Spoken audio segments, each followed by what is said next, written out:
The election may be over, but our responsibility doesn't end here. As Americans, our duty is to preserve the values that make our nation free. So, what will it take to keep America strong?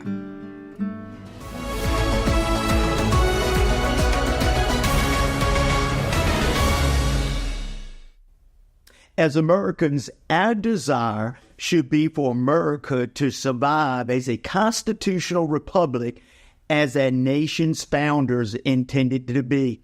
As a citizen, a believer, a Christian, we must not only pray, but learn to take action, even as James 2:20 tells us that faith that does nothing is really worth nothing. Part of that action is the amazing right and responsibility to vote, which hopefully you did. Unfortunately, prior to the 2024 election, it was predicted that somewhere north of 20 million evangelical Christians said they were not voting. Although those reasons varied, it seemed the main reasons focused around the personal flaws of the candidates and what they don't like about those individuals. However, we must understand this kind of thinking, if it produces inaction, plays right into the hand of the devil and ultimately America's demise. What believers should have been considering is upholding the biblical values of this nation. We were not really voting for a person or personality, but for the platform and the policies that are promoting good, not evil, morality, not immorality, and what aligns closest to godly principles and not personal preferences, because those things can be actually biased, and that's why we need godly principles to lead us by. This is so important because what we're about to find is there may be no second chances because the line has already been drawn in the sand. There's a battle for this nation, but what happens here affects way more than its own citizens. You know, as a pastor, I hear even many of our own missionaries from around the world make statements and say, what happens in America affects them, as the rest of the world and are looking upon us to hold the line against the globalist agenda, as America is really the last beacon of freedom in the world. Although the outcome of the 24 election determines much for us all, our actions moving forward must be based upon knowledge, not the blurred lines of compromised speech which redefine democracy, nor of the past failed policies. God warns us in His Word of three types of knowledge in Hosea 4:6. He says, first of all, my people are destroyed for lack of knowledge. But He also addresses rejected knowledge and forgotten knowledge. I said this so that we both know and remember the good that we as believers and Americans must stand for. And anyone or anything that works against these are really not working for the interest of America or its citizens. Number one, our God-given constitutional First Amendment right, the right of free speech and the freedom of religion, along with our Second Amendment right to bear arms and protect our freedom. Number two, the sanctity of life, because abortion is taking an innocent life, and no matter what kind of spin we may call it or put on it, it is simply that. Number three, secure borders, or we will no longer exist as a nation without us all suffering for it. Number four, election integrity on its many fronts, starting with one must be a citizen to participate in this privilege. I remind us that Joseph Stalin once said, those who vote determine nothing. Those who count the vote decide everything. Number 5, the Electoral College, to be maintained as per the Constitution. To help understand the Electoral College, Prager University has done a masterful job. Check it out. The Electoral College and why it matters. All right, I know this doesn't sound like the most sensational topic of the day, but stay with me because I promise you it's one of the most important. To explain why requires a very brief civics review. The President and Vice President of the United States are not chosen by a nationwide popular vote of the American people. Rather, they are chosen by 538 electors.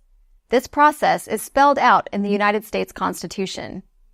Why didn't the founders just make it easy and let the presidential candidate with the most votes claim victory?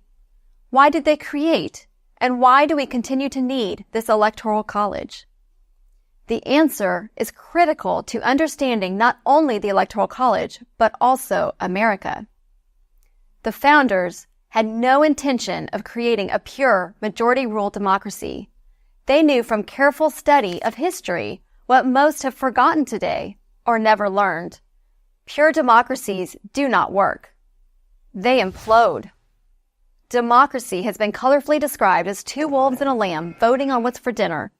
In a pure democracy, bare majorities can easily tyrannize the rest of the country. The founders wanted to avoid this at all costs. This is why we have 3 branches of government: executive, legislative, and judicial. It's why each state has 2 senators, no matter what its population, but also different numbers of representatives based entirely on population. It's why it takes a supermajority in Congress and 3/4 of the states to change the Constitution. And it's why we have the Electoral College. Here's how the Electoral College works. The presidential election happens in 2 phases. The first phase is purely democratic.